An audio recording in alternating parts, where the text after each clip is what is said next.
जब वो अपना बेस बना रहे थे, वो सिर्फ हैवी इंडस्ट्री का बेस नहीं बना रहे थे, वो तालीम का बेस भी बना रहे थे। हम यहाँ वो बिल्कुल नहीं कर रहे थे।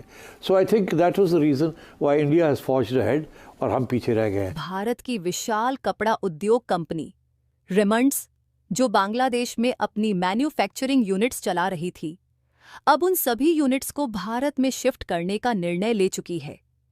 इस खबर से बांग्लादेश की नई सरकार के लिए संकट की स्थिति बन गई है। हमारी डिपेंडेंसी सिंड्रोम ने हमें ले मरा है। आज के प्रोग्राम में जो हमने एक चीज डिस्कस करनी है कि अगर खुदा ना खास्ता पाकिस्तान डिफॉल्ट होता है तो फिर क्या सिनेरियो होगा। रेमंड ने अब यहाँ पर ऐलान कर दिया है कि हम लोग बहुत जल्द ही हमारी जो बांग्लादेश के अंदर फैक्ट्रीज हैं उसको हम लोग बंद करने वाले हैं।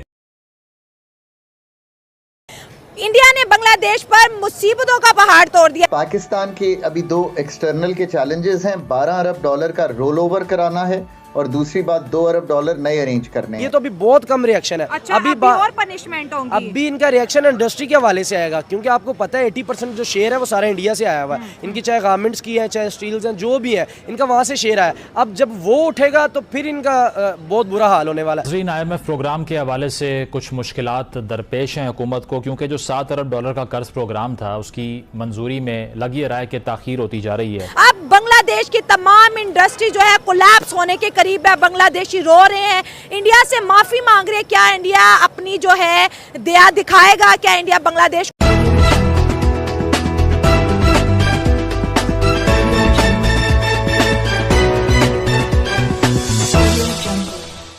अपने पासपोर्ट लेके इंडियन मिनिस्ट्री के सामने जमीन पे रख दी उन्होंने, यानी कि अपने मुल्क की इज्जत उन्होंने, जो उनकी एक इमेज बना था। मैंने ये पहले कहा था जब इनका ये शुरू हुआ था ना, 1-2 दिन आपके साथ प्रोग्राम हुआ था, मैंने बताया था आपको कि ये बाद में बड़ा पछताएंगे।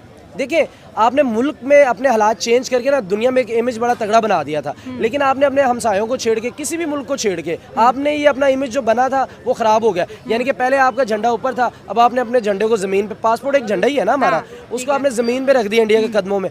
और ये जो मोदी ने करना था, मैंने आपको बताया था रिएक्शन, ये तो अभी बहुत कम रिएक्शन है। अच्छा, अभी और पनिशमेंट होंगी। अभी इनका रिएक्शन इंडस्ट्री के हवाले से आएगा, क्योंकि आपको पता है 80% जो शेयर है वो सारा इंडिया से आया हुआ है। इनकी चाहे गारमेंट्स की है, चाहे स्टील्स हैं, जो भी है इनका वहाँ से शेयर आया। अब जब वो उठेगा तो फिर इनका बहुत बुरा हाल होने वाला है। अभी तो ये आप कह रहे हैं अभी इनमें ऑयल बहरान आना है, पेट्रोल का बहरान आएगा, सेहत के इनके मसले खराब होंगे, क्योंकि इंडिया से तो इलाज कराते हैं, पाकिस्तान आ नहीं सकते। म्यांमार के साथ इनका बॉर्डर लगता है, वो उनकी पहले पाकिस्तान हिंदुस्तान से ज़्यादा ख़राब है उनके साथ। तो अभी ये इतनी जल्दी लिफ्ट नहीं कराएंगे। मैं पहले बता दिया था, जिस दिन ये पहले दिन वाक़या हुआ था मैंने आगाह कर दिया था, मैंने कहा ये इन्होंने छेड़ के बहुत बड़ी गलती कर दी है। अभी इनका पेट्रोल वो भी हो गया, बंद हो गया। ये पाइपलाइन बंद आने का मकसद ये था कि इनको फ्री एंड कॉस्ट इंडिया से पहुंच जाए। बॉर्डर ऑलरेडी अभी ब्लॉक किए हुए, अभी तक जब से ये मसला हुआ कोई नहीं है। अभी इनका सब्जियों का, अभी दालों का, चीनी का, ये आम सी बात देसी तरीके से बात बता रहा हूँ जो आवाम को भी समझ आ जाए। अभी इनका बहरान आना बाकी है।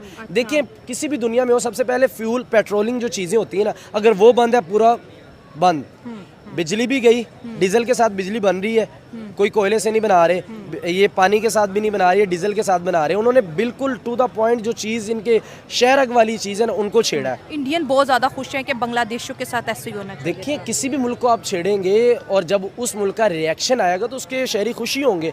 मोदी को अब पूरा सपोर्ट है, आप इंडियन मीडिया उठा के देख लें, वो बड़ा सपोर्ट करें, भाई बड़ा अच्छा इनिशिएटिव लिया है इन्होंने। तो इसी तरह ये अभी कुछ भी नहीं है, अब भी बड़ा कुछ होना बाकी है। ये अपने मुल्क को, इनकी देखें, जब पाकिस्तान से ये अलग हुआ था इनके पास 2 तिजारती बेड़े थे, बहरी जहाज जिसको कहते हैं तिजारत, अब इनके पास 11 है। कितना डिफरेंट है 9 का। मुझे ये लग रहा है अब ये बेचना शुरू कर देंगे उनको, क्योंकि तिजारत तब होगी ना जब इंडिया करेगा। तो इंडिया से ही आपका देखिए बहुत ज़्यादा इम्पोर्टेड है, उसके अलावा तो इनके पास कोई हल नहीं है। या तो इन्होंने बड़े हाई क्लास के, इन्होंने देखिए इनके पास इतना तो है नहीं है कि अमेरिका या कोई 10-8 घंटे के वाली 6 घंटे वाली फ़्लाइट अपने मुल्क से जा सकें। वो ये जाते हैं, ये उन्हीं के मुल्क से जाते हैं ऑलरेडी। तो ये बड़ा मसला ख़राब होगा, ये तो भूख मरने वाली हिसाब हो जाएगा। ये बांग्लादेश ने गलती कर ली है। बांग्लादेश को इंडिया के साथ बनानी चाहिए, अपने मुल्क के लिए काम निकलवाने चाहिए, जहाँ तक हो सकता है तरक्की करनी चाहिए। और जो है इंडिया जो है मुल्क तरक्की याफ्ता मुल्क, ऐसे ही बांग्लादेश को उनसे सीखना चाहिए और आगे तरक्की की तरफ बढ़ना चाहिए। अगर 1971 देखिए जब वो मशरकी पाकिस्तान था और फिर बांग्लादेश बना, 1971 से लेके आज तक बांग्लादेश को इंडिया ने बहुत ज़्यादा सपोर्ट किया है, तो फिर बांग्लादेश के अंदर इंडिया के खिलाफ जो नफरत देखेगी, जो हिंदुओं के खिलाफ नफरत देखेगी, क्या समझते हैं? कोई साजिश थी? स्टूडेंट का इतना एग्रेशन हिंदुओं पर इंडिया पे क्यों निकला, जबकि इंडिया तो उन्हें हर चीज़ सस्ती दे रहा था? ये देखें, न्यू जनरेशन जो आ रही है उनकी सोच और है, पुराने लोगों की सोच और थी। तो जो न्यू लोग हैं उनकी सोच के मुताबिक बांग्लादेश चल रहा है, तो उनको चाहिए अपने बावजदाद को साथ रखना चाहिए, उनकी बात माननी चाहिए और फिर इंडिया के साथ ताल्लुक बनाना चाहिए और अपने मुल्क के बारे में सोचना चाहिए। तो सर हम क्यों नहीं इंडिया के साथ ताल्लुकात अच्छे कर पा रहे? देखें, वो हमारा उनके साथ लिंक ही नहीं है। वो मुल्क हमारा हमसाया मुल्क है, ठीक है, मानते हैं हम, लेकिन पाकिस्तान और इंडिया का जोड़ नहीं बनता। जोड़ नहीं, ये तो हम बात करें 77 सालों से नहीं जोड़ बना, नहीं आगे 100 साल भी नहीं पूरे हो जाएंगे तो नहीं बनेगा। वजह क्या है? जैसे बांग्लादेश देख ले, पाकिस्तान देख ले, इंडिया देख ले। हिंदुस्तान जब था तो तीनों इकट्ठे रह रहे थे, जब इंडिया हो गया फिर एक पाकिस्तान हो गया, एक बांग्लादेश, यही जो हमारे फोर फादर थे, इकट्ठे उठते बैठते खाते पीते। आज हम एक दूसरे से बात करने को तैयार नहीं है, क्या वजह है? देखे ना, जो मुसलमान का जज्बा है वो इंडिया के बंदे का 150,000 बंदा भी और एक बंदे के बराबर नहीं हो सकता। इंडिया का मुसलमानों का जज्बा भी तो है, उधर भी तो 18 करोड़ है। मुसलमानों का जज्बा है उधर भी है, लेकिन इंडिया के साथ अगर कंपेयर करें तो पाकिस्तान का कंपेयर नहीं बनता उनके साथ। अच्छा, हमारे पास जज्बा है, जज्बे से हमने आज तक क्या किया? कोई इकोनॉमी बेहतर की, कोई तालीम बेहतर की, कोई मुल्क बेहतर किया, कोई डेमोक्रेसी बेहतर की? ये जो जज्बा कहाँ पर कैश किया? देखिए, हमारे हुकूमत जवाब देना एक जज्बा साडा जिहड़ा ना सिर्फ नारियां दे विच है, कोई होर काम नहीं हैगा सिवाय नारे तो इलावा। जज्बा कई काम भी तो आए ना। ਅਸੀਂ ਬੇਸਿਕਲੀ ਖਾਸ ਕਰਕੇ ਜਿਹੜੇ ਪੰਜਾਬੀ ਆ, ਹਾਂ ਪੰਜਾਬੀ, ਇਹ ਨਾਂ ਦੇ ਅਸੀਂ ਭਲਵਾਨ ਰਹਿ ਗਏ ਆ, ਕੰਮ ਸਾਡੇ ਕੋਲ ਕੋਈ ਨਹੀਂ, ਭਲਵਾਨਾਂ ਨਾਲ ਰਹਿ ਗਿਆ। ਅੱਛਾ, ਹਾਂ, मतलब ਤੁਸੀਂ ਮੰਨਦੇ ਹੋ ਕੰਮ ਕੋਈ ਨਹੀਂ, ਜਜ਼ਬਾ ਮਜ਼ਾਕ ਬਣ ਕੇ ਰਹਿ ਗਿਆ। ਜਜ਼ਬਾ ਵੇਖੋ ਨਾ, ਸਾਨੂੰ ਅੱਜ ਤੱਕ ਸਮਝਾਇਆ ਗਿਆ ਲੋ ਜੀ ਫੌਜ ਸਾਡੀ ਇੰਜ ਹੋ ਗਿਆ ਉਂਝ ਹੋ ਗਿਆ, ਲੇਕਿਨ ਹੁਣ ਵੇਖਦੇ ਆ ਅਸੀਂ ਜੋ ਸਾਡੇ ਨਾਲ ਸਾਡਾ ਹਾਲ ਫੌਜ ਕਰਨ ਰਹੀ ਹੈ, ਕੋਈ ਹੋਰ ਏਜੰਸੀਆਂ ਨਹੀਂ ਕਰਨ ਰਹੀ। ਏਜੰਸੀਆਂ ਹੀ ਫੌਜ ਦੀਆਂ ਨੇ, ਹਰ ਕੰਮ ਤੇ ਫੌਜ ਕਰਾ ਰਹੀ ਹੈ।